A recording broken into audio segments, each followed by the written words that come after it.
Red Sea, di pa hahadlang sa mga tutol sa kanila. Kalingap Rab, hadlang sa plano ng EDSI.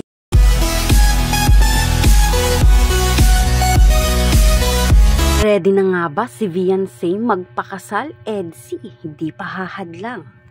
Kumusta po mga kalingap? Muling nagbabalik ang inyong lingkod, mini vlog, naghahatid ng update tungkol sa mga kalingap. Kung bago ka pa lang sa aking channel, mag-subscribe na at huwag kalimutang mag-like para lagi kayong updated sa aking mga videos. Tapusin po muna natin ang video bago po tayo magkomento. Patuloy po natin din na suportahan ang founder po ng Kalingap na si Kuya Val Santos at Kalingap Rab. Dahil alam naman natin na madaming natutulungan sila ng mga kababayan natin. Araw-araw po natin na suportahan at panoorin ang kanilang mga videos. Bago ang ating pinaka-topic, dito po muna tayo mga kalingap. Nga ba ang sinabi ng magulang nito ni Viansay at binuking itong si Viansay? Inamin na ba talaga niya? Talaga nga naman ang aminan sa dalawang ito. Talagang ramdam na ramdam natin ang gusto nga po nilang mangyari. Si Kalingap Edu, alam naman na natin na mahal nga po niya si Viansay. Ngunit marami nga po siya mang kailangang intindihin, unawain at antayin dito nga po kay Viansay. Alam naman natin handang-handa na to si Papa Eds. Ano man ang gustuhin ito ni Viansay at ready na rin naman siyang mag-asawa dahil alam naman natin na kompleto na to si Papa Eds. Si Viansay na lang ang kulang. At yan nga po ay talagang pumasok nga sa isang relasyon na hindi lang basta relasyon kundi samahan na tungkol nga sa pag-aasawa. Ang nais nga po nito ni Kalingap Edu at si Viansay pala binuking ng nanay niya, ni Nanay Hansel, na crush nga pala ni Viansay talaga itong si Papa Eds kahit dati pa. Pero dahil nga sa pinapayuhan ito ng kanyang mga magulang, ito nga si Viansay ay matuto nga po daw mag-antay na mag-first move ang isang lalaki. Hindi po siya, syempre. Si Edu talaga, kaya talagang legit na masasabi natin ng EDSI ay legit.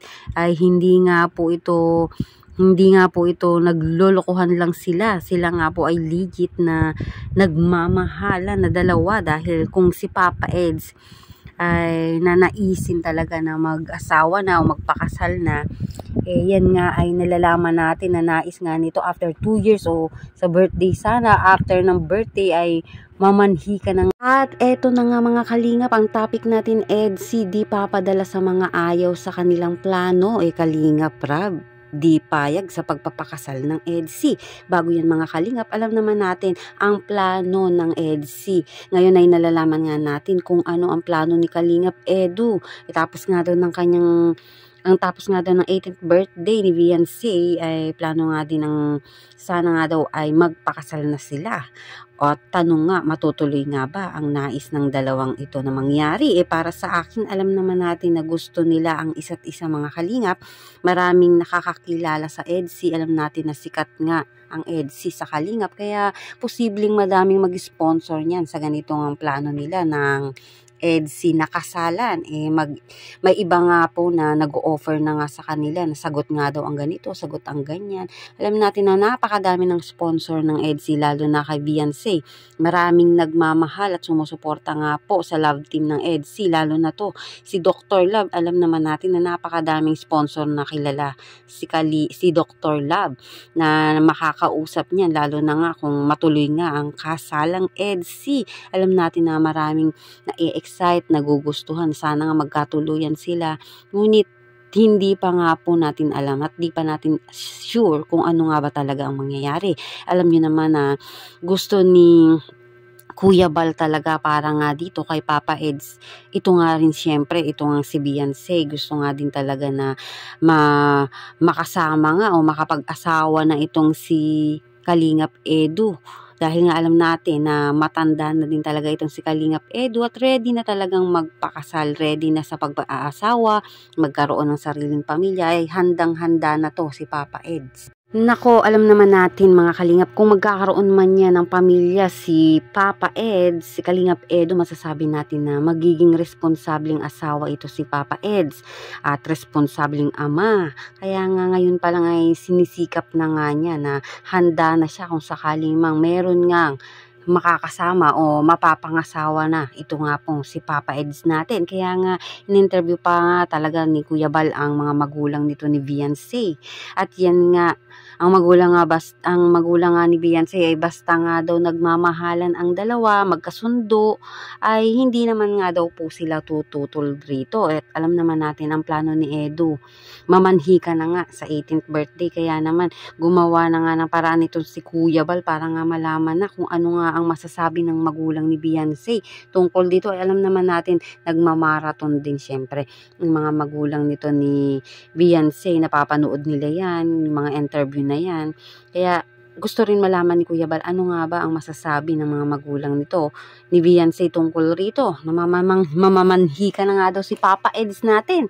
Kaya nalaman naman na natin dito nga sa nanay ni Beyonce, na-booking nga to si Beyonce na gustong-gusto rin talaga niya pala at crush na crush niya rin pala talaga itong si Papa Eds. Kaya naman dito palang malalaman natin na mahal nga po ni Beyonce si Kalingap Edu.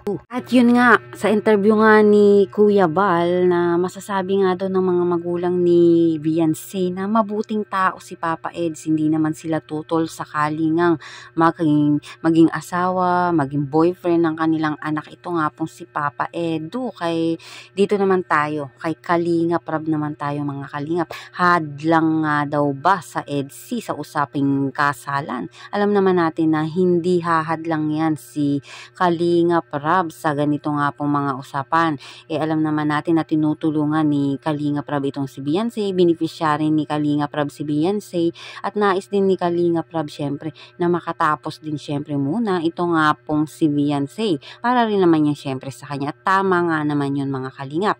At hindi naman hahadlang si Kalingap Rab sakaling gustuhin man nga po ng dalawang ito na mag-asawa na o magpakasal na, suportado pa nga ito ni Kalingap Rab sakaling mangyari man ito. Basta nga po ang love team na binuo nga po ni Kalingap Rab ay magtuloy-tuloy at hindi nga magkaroon ng problema.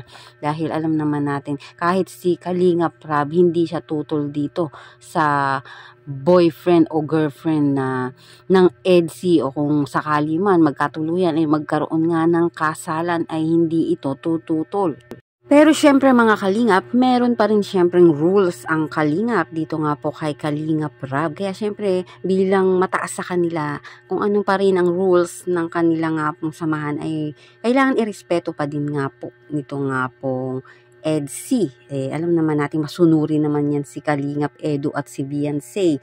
Sa ikagaganda nga naman ng kanilang samahan ay lahat yan ay gagawin nila. Pero syempre gusto pa rin ni Kalingap Rab ang makatapos syempre ng pag-aaral itong si Beyonce. Ngunit ano pa man ang maging naisin nga ni Beyonce sa buhay, syempre handang sumuporta palagi ito nga pong si Kalingap Rab.